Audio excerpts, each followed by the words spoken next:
안녕하세요, 정주원장입니다. 자, 오늘도 제가 이제 케이스를 하나 보여드리려고 해요. 앞니 쪽 부분이나 이런 거는 환자분들이 좀 공감을 하실 것 같아서 제가 일단 준비를 했고, 일단 케이스부터 보시면 흔히 위에를 봤을 때 앞니가 이제 옆에 치아, 가운데 치아 말고 옆에 치아가 들어가는 경우가 많아요. 이렇게 이런 경우 때문에 교정을 고려하시는 분들이 되게 많은데, 요거는 요것만 안으로 들어갈 뿐더러 요쪽 보시면은 요게 송곳니고 요게 그 뒤에 있는 작은 어금니인데 요게 안으로 들어가 있어요. 그러니까 폭이 안 맞았어요. 이거는 그러니까 폭이 위에가 좀 오른쪽이 약간 이렇게 찌그러지는 정도. 그래서 오른쪽에서 이제 교합을 봤을 때 교합이 안 맞아요. 그러니까 뭔가 이렇게 제가 항상 늘 말씀드렸듯이 치아는 물렸을 때 이렇게 톱니바퀴 물리듯이 이렇게 딱 뭔가 공간이 하나도 없어야 되거든요.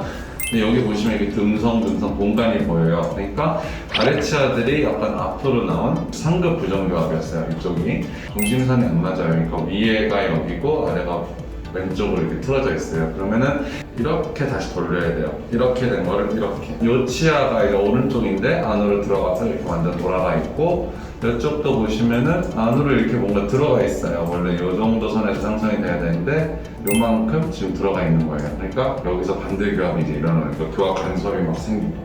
아래는 뭐 덧니가 조금 있으신 편인데 뭐 그렇게 나쁘진 않아요. 발치를 고려하거나 그러진 않았고, 이 마침 또 제가 좋아하는 사랑니가 또 있었기 때문에 이쪽 사랑니 공간으로 이렇게 뒤로 밀었어요. 치아가 좀 거꾸로 물리거나 위에가 좁거나 이럴 때는 항상 교합 간섭이라는 게 생겨요. 그러니까 본인이 진짜 교합이 어딘지를 환자분들 잘 모르시는 경우가 생겨요. 아니면 그렇게 평생을 사시니까 이게 내 틀린 교합인지 실제로는 턱관절에 좀 편안한 교합인지를 몰라요, 환자분들이.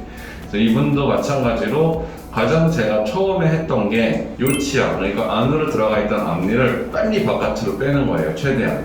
1번부터 그냥 적극적으로 바로 돌려요. 공간이 그렇게 부족한 편은 아니었기 때문에 앞쪽 모양을 좀 넓혀서 이 치아를 빨리 밖으로 뺐어요. 완전 반대교합 찌그러졌던 오른쪽 거기도 밖으로 제가 뺐어요. 근데 여기 1번 치료 계획이었는데 이 치료 계획을 세운 다음에 한 5개월 정도 꼈을 때 뭔가 하나도 안 맞기 시작하는 거예요, 갑자기. 아래 치아를 초진 때 이제 제가 이쪽 방향으로 이제 밀려고 했는데 공간도 엄청 이쁘게 잘 생기고 환자는 진짜 열심히 껴요. 그러니까 환자분도 이제 열심히는 끼는데 자기 치아가 더 못생겨지는 것 같으니까 뭔가 이상하다 싶었는지 저한테 물어보는 거예요. 원래 원장님 교합이 이렇게 되는 게 맞아요? 그러니까 실제로 시작했을 때보다 더 이상해졌어요. 여기가 막 뜨고. 그래서 이제 원인을 찾아보니까 반대로 물린 치아가 밖으로 나오면서 거기만 치아가 닿았던 거예요. 그러니까 모든 교합이 완전히 안 맞는 거예요. 그래서 이 케이스를 제가 보여드리는 이유는 환자분들이 항상 생각할 때 내가 덧니가 심하고 부정교합이 있고 이럴 때 장치를 끼거나 교정을 하시면은 계속 좋아지는 쪽으로만 간다고 생각하시는 분들이 덜어 있어요. 거의 다 그래요. 당연히 내가 치료를 받는데 치아는 더 이뻐져야지 왜 중간에 막 제일 많이 하시는 말씀이 교합이 안 맞아요. 교합은 당연히 안 맞아요. 치아가 당연히 이동하는 중이기 때문에 교합 간섭이 생기면 일시적으로 저희가 원하는 위치로 가기 전까지는 교합은 당연히 안 맞아요. 그래서 여기 보시면은 제가 이제 치료 계획을 세울 때 이렇게 점점 이거는 충치가 아니고요. 여기 원래 초진인데 여기가 원래 치아가 닿던 부분들이에요. 그럼 중간에 아까 못생겨 갑자기 이상해졌을 때 보시면 여기만 지금 닿아요. 오른쪽은. 왼쪽은 닿지도 않던 송곳니만 닿아요.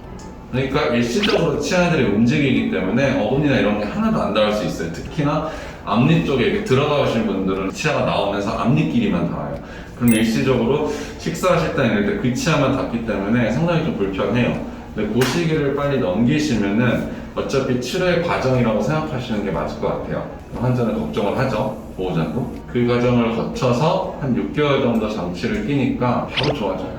중심선도 보시면은 딱 맞아요.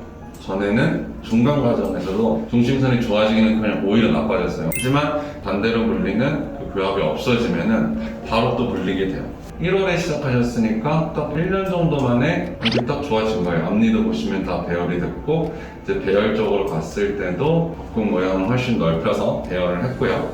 이렇게 들어가 있던 것들도 이제 바로 거의 뭐 1년 만에 이제 다 배열이 됐어요. 이 상태에서 그 90%는 끝났고, 그 다음에는 이제 미세하게 교합이 한번 흐트러진 걸 잡아주는 거를 한 2, 3개월 정도 한 후에 보시면 이제 딱 맞죠?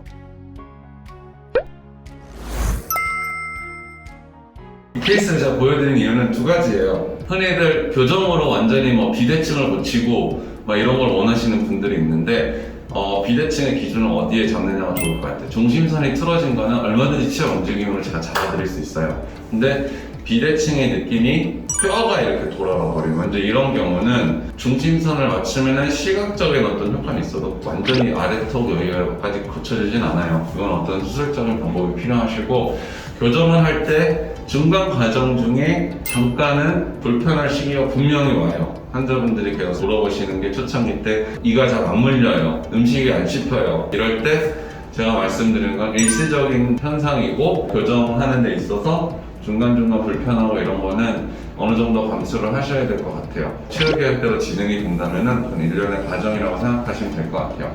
그러니까 이분 같은 경우도 처음 봤을 때는 전 난감했는데 워낙 잘 뛰시고 하셔서 한 1년 만에 마무리가 됐던 것 같아요. 인비잘라인은 비발치나 뒤로 미는 이런 기능이 있기 때문에 전리가 그렇게 심하지 않으시면은 거의 다 이제 비발치로 많이 진행을 하고 있어요, 요새는. 그러니까 오늘은 뭐 간단한 케이스인데 그 중간중간에 좀 불편하실 수 있는 거, 교합이 이상할 수 있는 거는 지극히 어떤 과정 중에 하나니까 그거를 좀 알려드리고 싶어서 오늘 동영상을 이렇게 올려드립니다. 자, 다음에는 또 다른 케이스로 찾아뵙겠습니다. 감사합니다.